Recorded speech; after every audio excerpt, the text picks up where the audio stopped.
What if the resources were shared equally among everyone? Would that make our society better or worse? This intriguing question brings us to the doorstep of a socio-economic ideology that has been debated and discussed for centuries: socialism. So, what exactly is socialism? At its core, socialism is an economic and political system that advocates for the collective ownership of the means of production. It's a system where industries, factories, and resources are owned and controlled by the society as a whole, rather than by private individuals or corporations. The primary aim of socialism is to promote equality by ensuring the equal distribution of resources among everyone. Now let's dig a bit deeper into the fundamental principles of socialism. One of the main pillars of socialism is collective ownership. This means that the wealth generated by the society's labor belongs to everyone. It's not about taking what someone has earned and giving it to someone else. Rather, it's about ensuring that everyone shares in the benefits of their collective efforts. Another key principle of socialism is state control. In a socialist society, the state plays a vital role in managing and distributing resources. It's the state that decides what to produce, how much to produce, and how to distribute the products to meet the needs of the society. Socialism's roots can be traced back to the 19th century during the Industrial Revolution. During this time, the gap between the rich and the poor was widening rapidly. The working class, despite their labor, often lived in poverty, while factory owners amassed great wealth. It was in this context that socialism emerged as a response to the perceived injustices of capitalism. However, it's essential to remember that socialism is not a rigid concept. There are many interpretations and variations of socialism, each with their own unique features and principles. Socialism at its core is about equality and sharing, but how does it actually work in practice? As we explore further, we will delve into the practical aspects of socialism, its criticisms, and how it contrasts with other political ideologies. Stay tuned. Socialism in theory sounds straightforward, but how does it play out in real-world scenarios? Well, to truly understand socialism in practice, it's essential to look at various real-world examples. For instance, consider a hypothetical nation that adopted socialism as its guiding principle. This nation prioritized the equitable distribution of resources, ensuring every citizen had access to the basic necessities of life. The government owned key industries and public services, and the wealth generated was shared among the population. This led to significant strides in reducing poverty, increasing literacy rates, and improving healthcare outcomes. But it's not all rosy. Another hypothetical nation also embraced socialism, but faced different outcomes. Despite the government's control over resources and industries, economic growth stagnated. Inefficiencies in the system led to shortages in basic goods and services. The lack of competition stifled innovation, and the citizens found themselves in a state of economic uncertainty. These examples illustrate that socialism can lead to vastly different outcomes, depending on how it's implemented. Across the world, there are various interpretations and adaptations of socialism. Some societies adopt a more democratic socialist approach, focusing on social ownership within a democratic political system. Others lean towards a more authoritarian model, where the state has complete control over resources and industries. Socialism is also influenced by the cultural and historical context of a society. A nation with a strong tradition of community solidarity might find it easier to implement socialist principles than a society that values individualism and competition. And then there's the question of scale. Socialism in a small, tightly knit community might look very different from socialism in a large, diverse nation. The needs, values, and aspirations of the people play a crucial role in shaping the type of socialism that emerges. As we can see, socialism isn't a one-size-fits-all concept. It's a flexible ideology that can be molded to fit different societies and cultures. But, like any socio-economic system, it's not without its challenges and criticisms. But what are the criticisms often directed towards it? Let's delve into that in our next scene. Every ideology has its critics, and socialism is no exception. But what are the main criticisms of this socio-economic system? Let's delve into some of the most commonly voiced concerns. First on the list is the potential for an abuse of power. With socialism, the state or the collective holds the reins of control.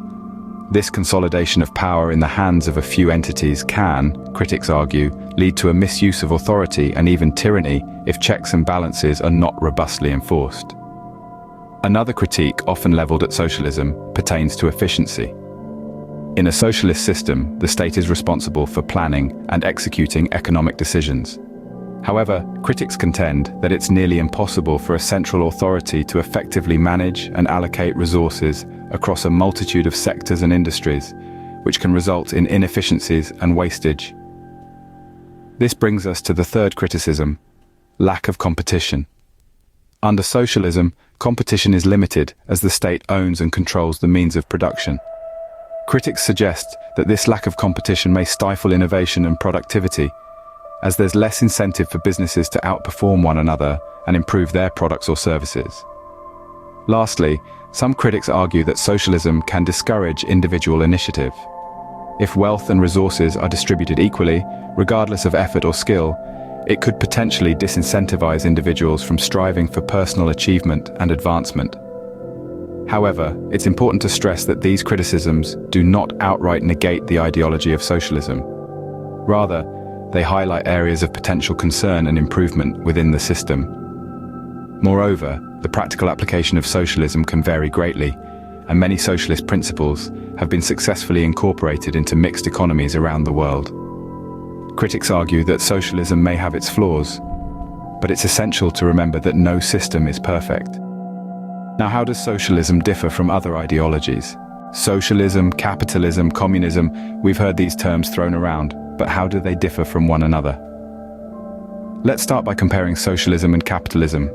At its core, capitalism is an economic system where private individuals or businesses own capital goods. The production of goods and services is based on supply and demand in the general market, often referred to as a market economy. This contrasts with socialism, where the means of production, factories, land, resources, are owned and controlled by the state or community as a whole. The aim here is to prevent the inequalities that can arise from capitalism's free market system. Now, how about socialism versus communism? While these two ideologies are often conflated, they're not identical. Communism, as envisaged by Karl Marx, is a stateless, classless society where all property is publicly owned, and each person works and is paid according to their abilities and needs. Socialism, on the other hand, while also advocating for collective ownership, doesn't necessarily call for the abolition of the state or all individual property rights. It's more of a transitional stage on the way to communism, according to Marxist theory. Speaking of individual freedom, here's another key difference.